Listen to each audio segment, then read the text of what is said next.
অহা নাই অসমীয়া অৰ্থনীতি ইডি অহা নাই লোকচাখিনি কৰি দিলে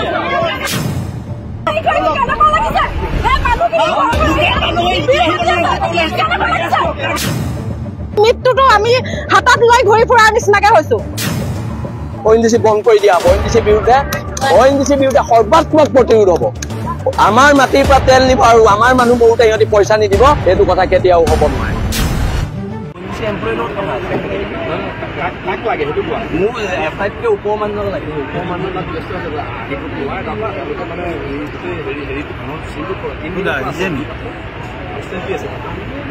আহিব লাগিব ইয়াত মানুহ কম্পেনচেশ্যন দিয়া নাই কি কথা আপোনালোকে কৈ আছে ইডিক পাতিব লাগিব মানুহৰ জীৱনক লৈ হেতালি কালিব মানুহৰ জীৱনক লৈ আপোনালোকে হেতালি কালিব লৈছে মানুহৰ জীৱনক লৈ আপোনালোকে হেতালি কালিব লৈছে কোন হয় আপুনি হায়াৰ অথৰিটি নেকি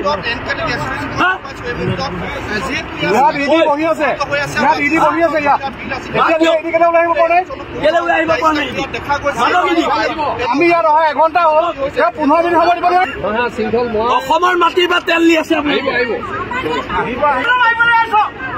মানুহ মাৰিবলৈ আহিছে কোন হয় কোন আপুনি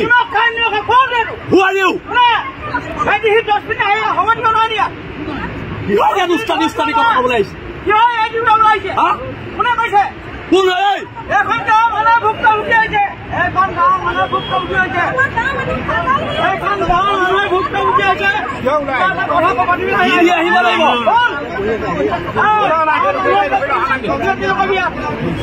কোন হয়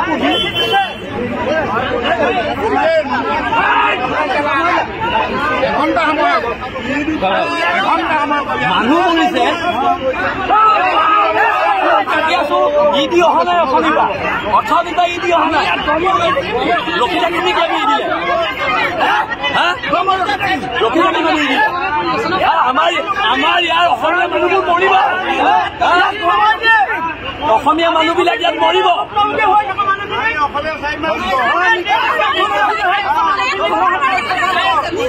অসমীয়া মানুহ মই মৰিব নিদিওঁ ইয়াৰ খিলন দিয়া মানুহখিনিক আমি মৰিব নিদিওঁ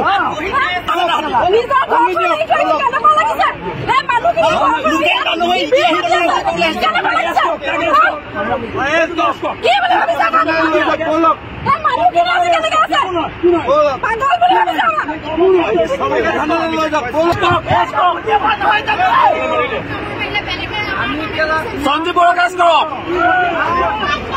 মৰিবলৈ ভয় নকৰো কেলা হয় গুলি আগত যাম নহয় তহঁতক মাৰি থৈ যাম আমি মৰিবলৈ ভয় নকৰো নহয় জানো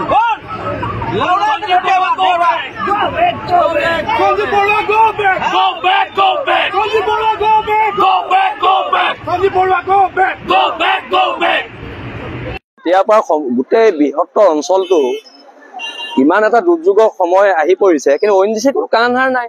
সৰু ল'ৰা ছোৱালী গৰম পানী অকণমান দিব পৰা নাই, ফলস্বৰূপে গাখীৰ খাব পৰা নাই, ফল মূলৰ ব্যৱস্থা কৰা নাই, ডক্তৰৰ ব্যৱস্থা কৰা নাই।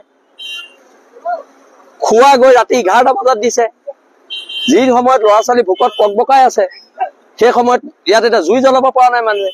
ONGC বিষয়া তাত AC ৰুমত বহি ইয়াৰ পৰা গাড়ীয়ে গাড়ীয়ে পানী গৈ আছে, কিন্তু এই মানুহখিনিৰ কাৰণে এক বটল পানী ONGC দিয়া নাই।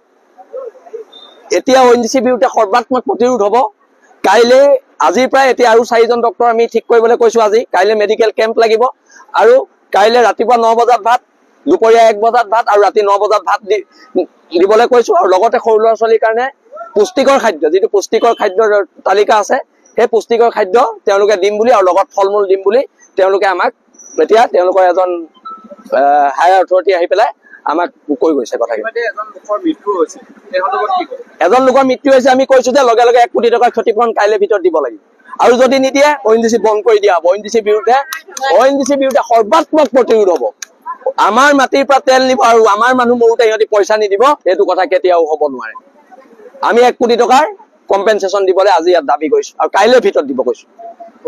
11টা বজাৰ ভিতৰত যিটো আমাৰ ব্ৰাছ হৈছিলে সেই ব্ৰাছটো আজিলৈকে কোনো পধ্যে ভাল হোৱাৰ নামেই লোৱা নাই। আৰু ONGC কৰ্তৃপক্ষই কি কৰিছে, আমাৰ পিনে কোনো কাণ সাৰে কৰা নাই। আমাৰ জীৱনক লৈ তেওঁলোকে মৃত্যুৰ হেতালি খেলি আছে, গম পাইছে নে? তাৰ আমাৰ কোনো খোৱা বোৱাৰ কোনো চিষ্টেম নাই, কোনো ভালকে এজন ডক্তৰ অনা নাই, মানে ভালকে তেওঁলোকে একো কৰাই নাই, কোনো গুৰুত্ব দিয়া নাই আমাৰ গাঁওবাসীৰ বাবে। আৰু যিটো চুকত হৈছে সেইটো ভটিয়াপাৰ বাৰী চুক হয়। বাৰী চুকৰ 70 ঘৰ মানুহ ঘৰ খালী কৰি গুচি আহিছে, কাৰণ তাত থাকিব পৰা উপযুক্ত উপযুক্ত নহয়, সেই মানুহখিনিৰ কাৰণে উপযুক্ত নহয় তাত থাকিবৰ কাৰণে। সেইকাৰণে 70 ঘৰ মানুহ আমাৰ শিবিৰত থাকিবলগীয়া হৈছে।